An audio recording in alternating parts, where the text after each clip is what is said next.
Welcome to Ad Age Studio 30 Live. I'm John Dioso, the editor of Ad Age Studio 30. Today we're going to discuss how brands can drive growth amid disruption.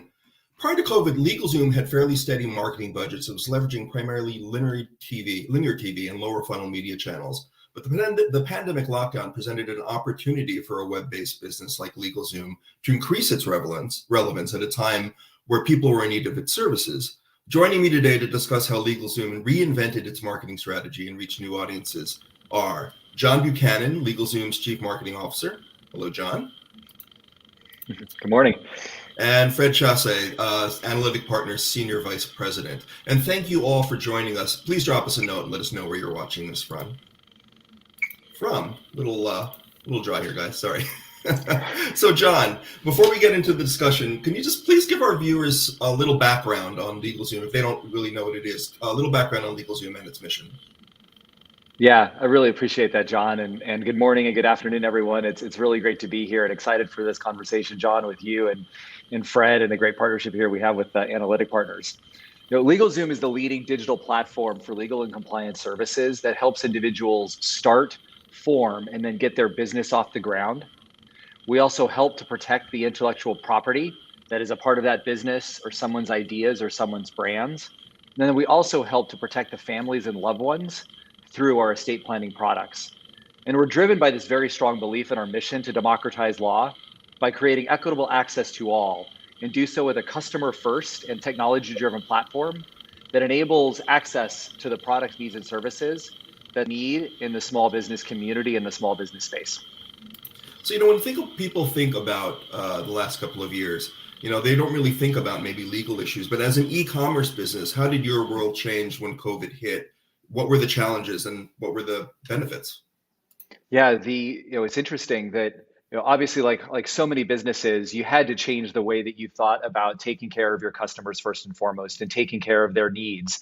And in an environment where you saw so much change like the pandemic, that meant that we needed to be there for our customers. We needed to be there with our products and services in order to help individuals be able to start a business, because maybe something happened in their life where all of a sudden they needed to move into a new way of being able to take care of their friends and family by forming their own business. Maybe through the pandemic that they needed to see an opportunity where they could actually protect some intellectual property that they had, or that they needed to protect their family through estate planning services. And because we were a direct-to-consumer and a digital-first company, we were able to create access to these different products and services for individuals as they were living through the pandemic. And that also meant that we needed to change the way in which we approached our advertising and our marketing efforts in order to meet the needs of our audiences that we were trying to deliver these products and services to. And so to your point earlier, as you introduced the opening, historically, we had often spent our marketing budgets really more in top of funnel, like traditional broadcast television or terrestrial radio, and then really in search. And in a world that is so omni-channel in the way that people want to be able to consume content, learn about different products and services, learn about what's out there to really take care of their needs, we needed to change the way that we thought about our advertising efforts, which meant that we needed to diversify the way that we reached the audiences that were looking for the different products and services that we were delivering, which meant that we had to rethink about our digital assets in the form of film. How do we think about traditional broadcast television, OTT, digital video? How do we leverage the power and scale of things like paid social, digital video?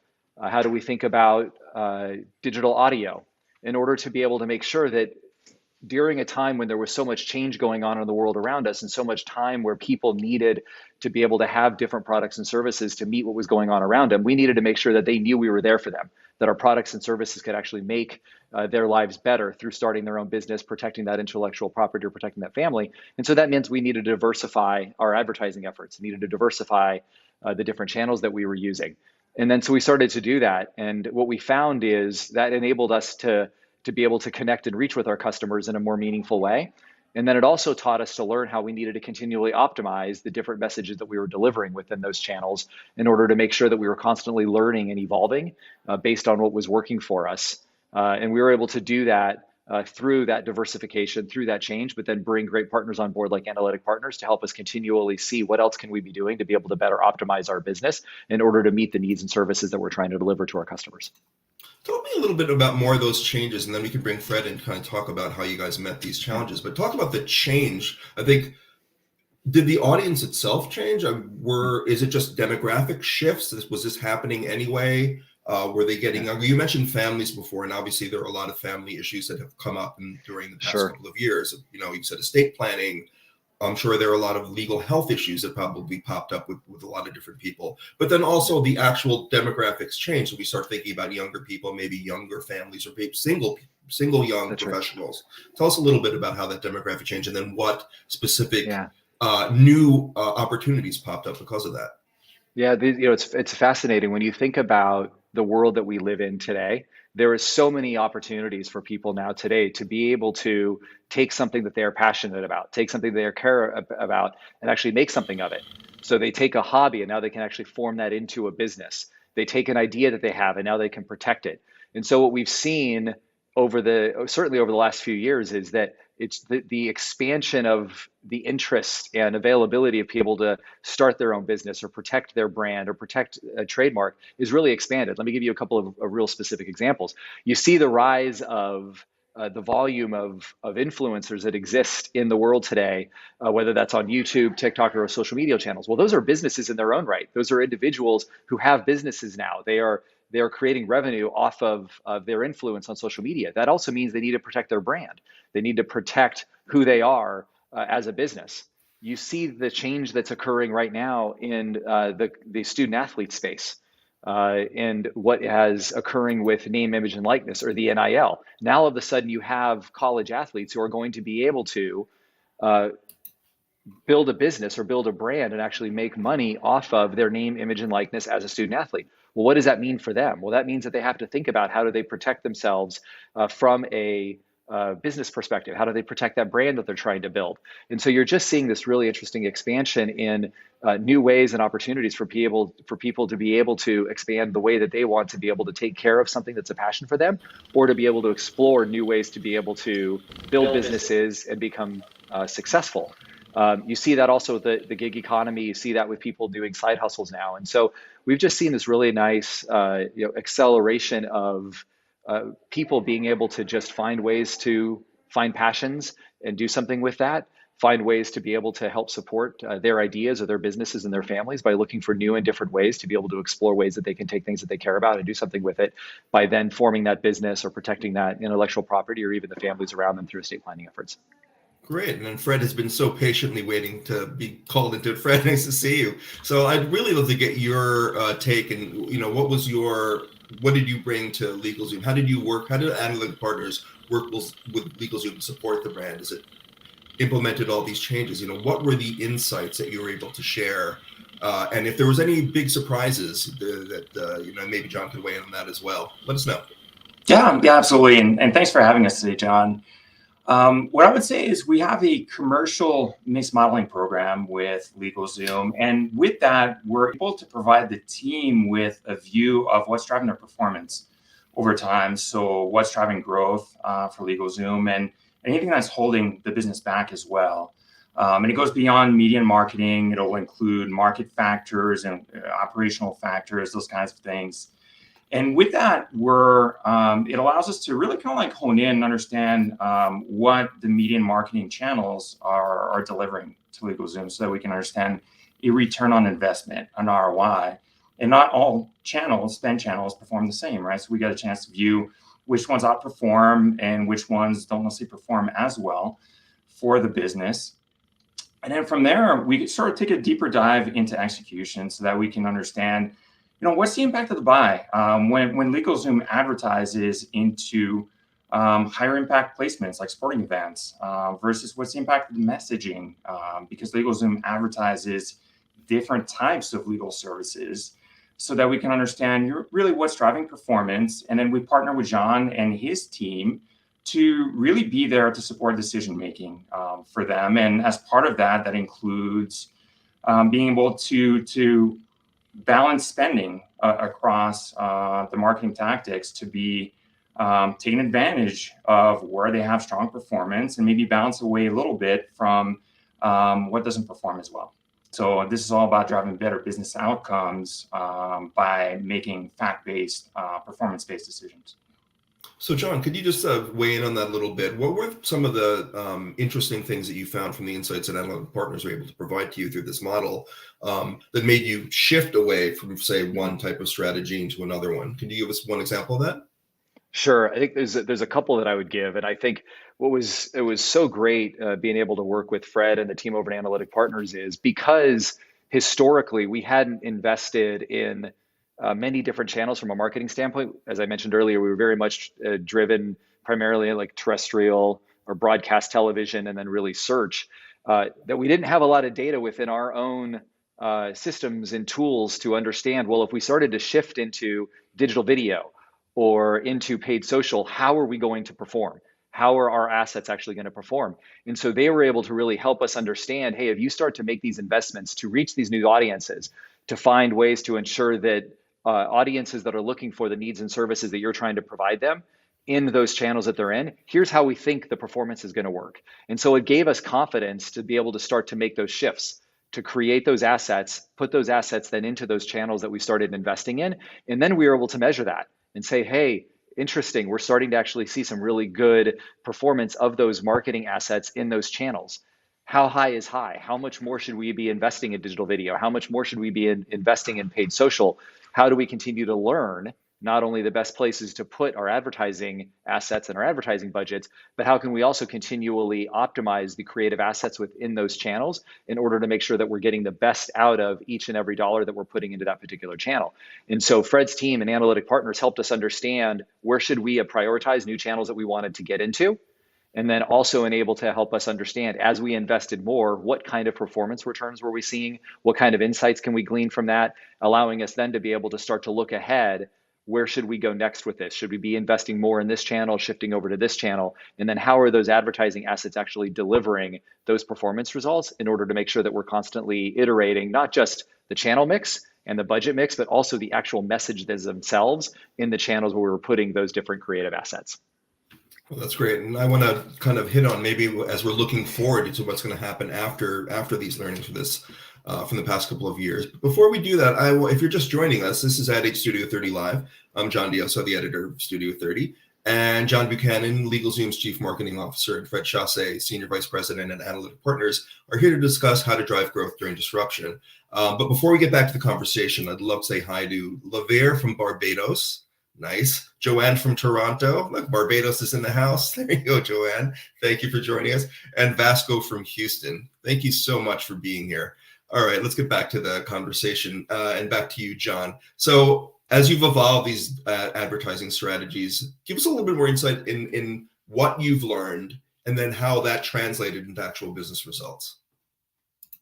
Yeah, I think there's a couple of things that we've certainly learned a lot. I think that, and I'm gonna frame this in a couple of different ways. Number one, we have learned that there is such a need for our products and services for the individuals that looking to form a business to be able to look for protection around intellectual property, protect the families through estate planning and products. So we're very proud of the work that we're doing. We're very much driven by our mission to democratize law.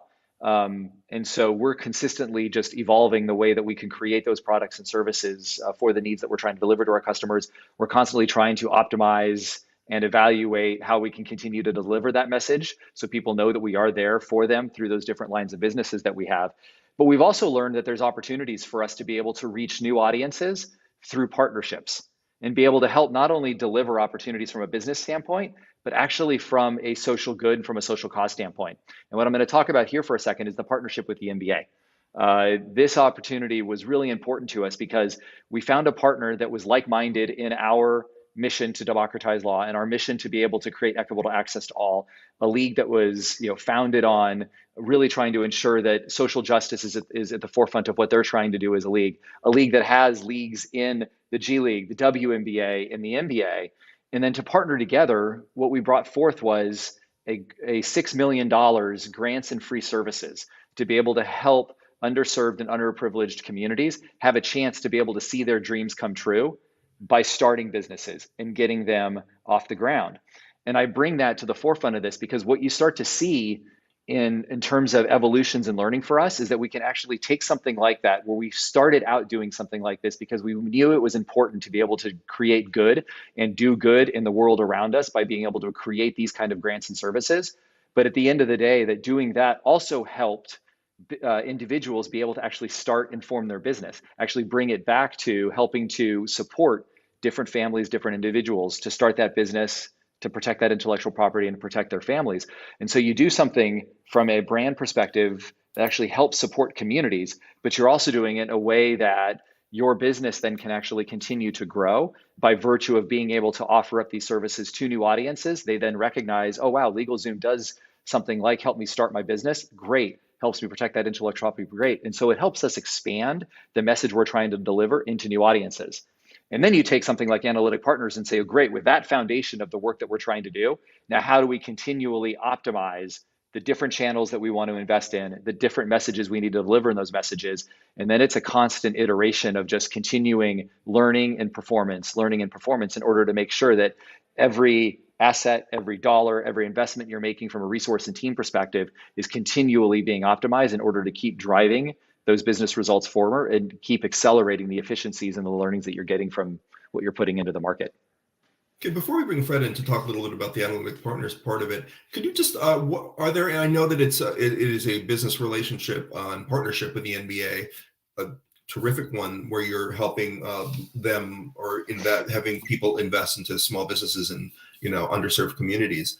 What type of marketing is going on around that program? Can you give us any partnerships, any big NBA stars that are taking part in this, or anything you can share with us? One of the things, it's a great question, John. One of the things that's so wonderful about being able to work with a league like the NBA is the volume of NBA players that have raised their hand saying, hey, we want to support this program. We want to participate in this program. We want to be a part of this program. Because for many of them, they're very passionate about what we're trying to do. And so the opportunity for us not only to be able to accelerate our brand voice, our brand awareness, allowing people to learn more about who we are through the scale of the NBA, through the NBA League, the G League, and the WNBA, but it also allows us to work with NBA players that are equally passionate about what we're trying to do between the NBA and LegalZoom. And so we have Grant Hill, who has been an ambassador working with us on this, from Jaylen Brown to Chris Middleton to CJ McCollum to NECA from the Los Angeles Sparks. It's been just phenomenal to see how passionate they are about small business, how passionate they are about their communities. And for many of them, what's really interesting is that they have their own businesses outside of actually being an NBA star or a WNBA star. And so whether that's a brand that they're trying to build in Boston, or if it's CJ McCollum as an example, who's actually created his own wine and has his own winery. These are individuals who are great athletes at what they do on the floor, whether it's for the NBA or the WNBA, but they have so many passions about starting businesses, so many other passions about things that they care about, that they also want to make sure that the communities that they're from are able to participate in continuing to see the growth of their own communities continue to rise. And they want to be able to participate in that conversation by helping those communities be able to have a chance to start their own business, be able to have a chance to see the success that can happen when you're an entrepreneur. And so they see a lot of a connection to not just what the NBA is trying to do, but what the NBA is trying to do with us. And so it's really been exciting to see a number of NBA and WNBA players raise their hands to want to participate in this program with us, because it's actually something that they care about, not just from a human perspective and on a community perspective, but it's actually something they care about because they in their own right are entrepreneurs, and they in their own right are actually creating their own businesses as they look to expand what they represent in the world around them than being just a star on the basketball court. All right, before we go to Fred, we have more shout outs. I'd be remiss if I didn't mention these people tuning in. Mbika from Trinidad and Tobago, thank you so much for joining us. There you are. Kenny from Orlando and Ornella from Massachusetts. Thank you for joining us. And Fred, so looking forward, what type of support is your team at Analytic Partners providing to LegalZoom to help them with their plans, with their marketing strategies going forward?